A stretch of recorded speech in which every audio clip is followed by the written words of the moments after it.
Now this is a story all about how I turned a passage all the way around, and I'd like to take a moment, just sit right there. I'm gonna talk to you guys about the linguistics relay I just participated.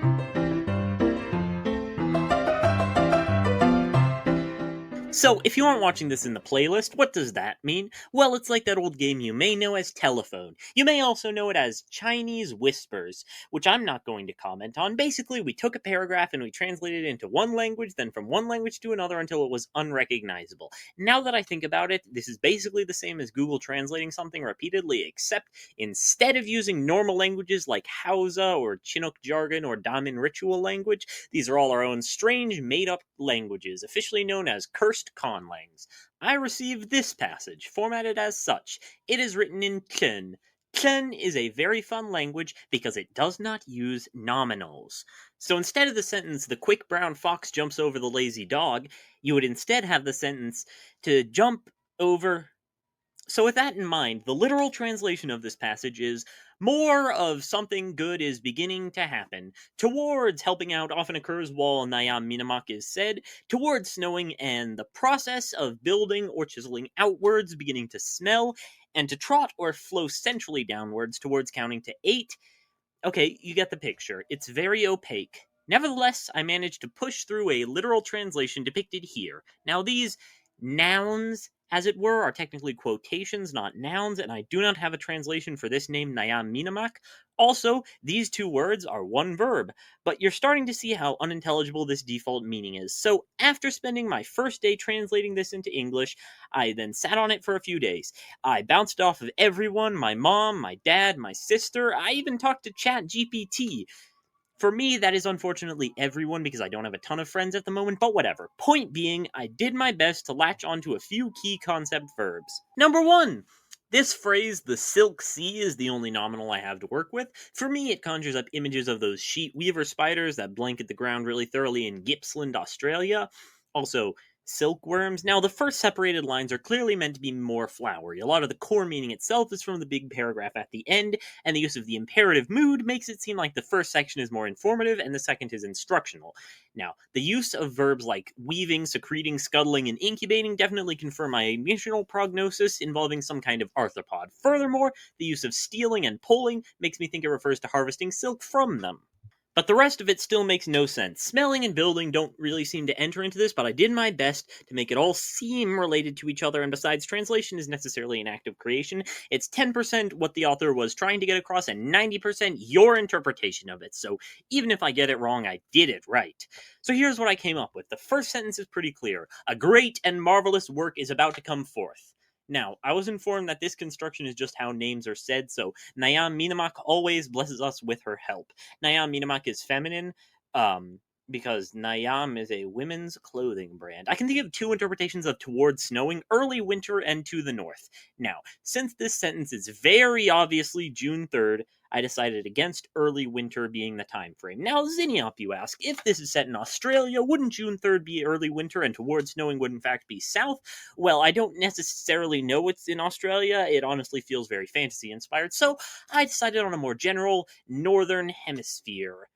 Building and chiseling outwards, I decided is something growing and carving up the earth. Smelling is releasing pheromones. The trotting or flowing is a mass of spiders swarming together. And towards the 8 does not make any sense, so I just decided to keep it as is. Now, just like Nayam Minamak, we see that the Silk Sea is the name of this orderly gathering. Like I said, it's June 3rd.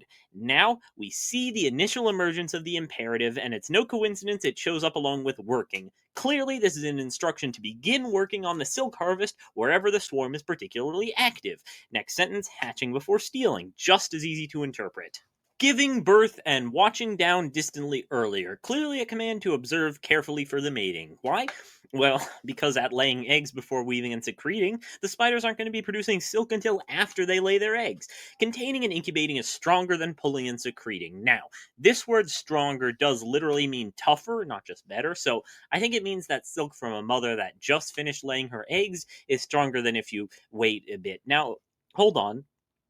I thought we just had to wait until the eggs hatched. Now we can go right after they finish mating. It doesn't matter. These are fictional spiders. And this next part honestly should go without saying. Stop, scare, incubate. Obviously, putting stress on them will damage their health and certainly the quality of the silk.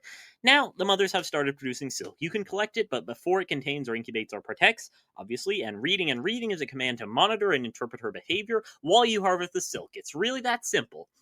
So, the goal was not simply just translate it into English, but into Prosian. If you don't know, Prosian is my Conlang. It's really not that cursed. It's just kind of a normal Indo-European language. So I'm sure whoever is next in the relay will have no troubles at all.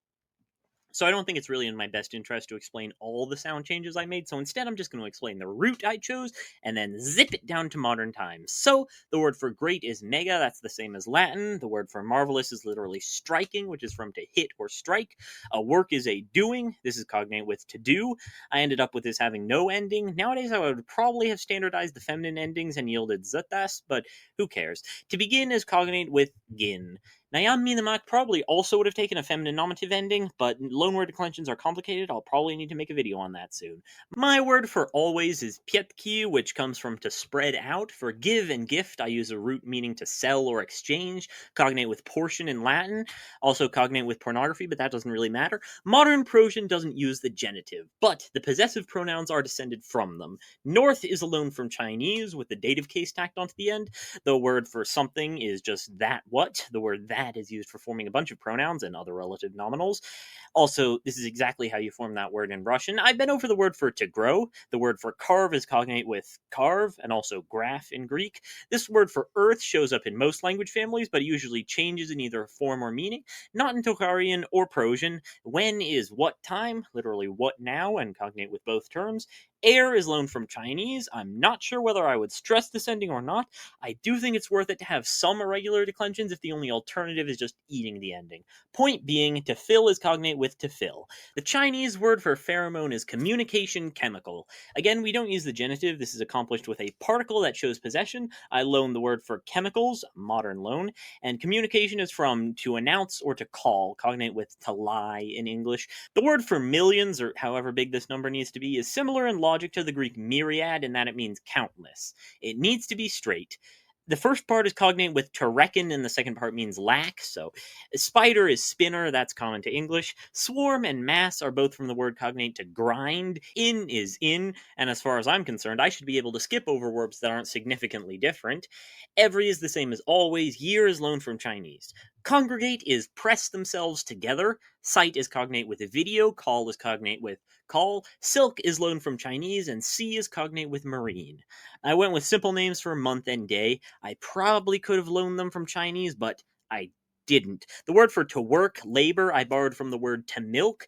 I don't know, that just felt like very quintessential labor.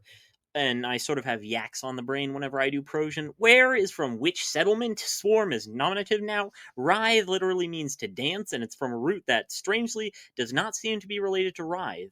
Can is cognate with may and Russian mut. Harvest is literally to pull out, but it's kind of weird because I used a weird ending for the infinitive, which I don't even think is real. I just kind of made it up. I realize I don't have a leg to stand on complaining about the last conlang being confusing, but I'm not going to stop doing my job. You're just going to have to get better at yours.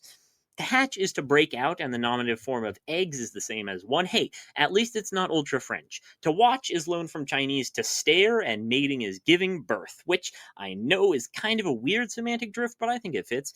Anyway, the word for carefully is a mess. I'm using the cohabitative function of the instrumental. That's not a real thing. I just made it up where it takes on an adverbial meaning. In any other language, this would be watch for the mating using parents. In Prosian, it's watch for the mating as if you're parents, i.e. carefully.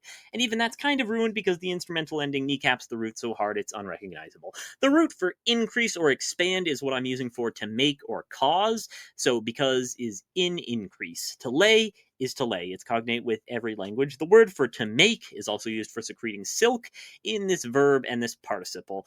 Ovulating is egg-bearing, mother is the typical but somewhat irregular result of the Proto-Indo-European words for that. Strong is strong, it's cognate with boyeye in Russian. Typical comes from footstep, it's cognate with basic, presumably. To avoid is to circle around, it's cognate with ring, and more distantly ranch. To stress the mothers is to drain them, it's cognate with thirst. At this point, I think I had realized I was too close to English, and I was overcompensating by drifting too hard.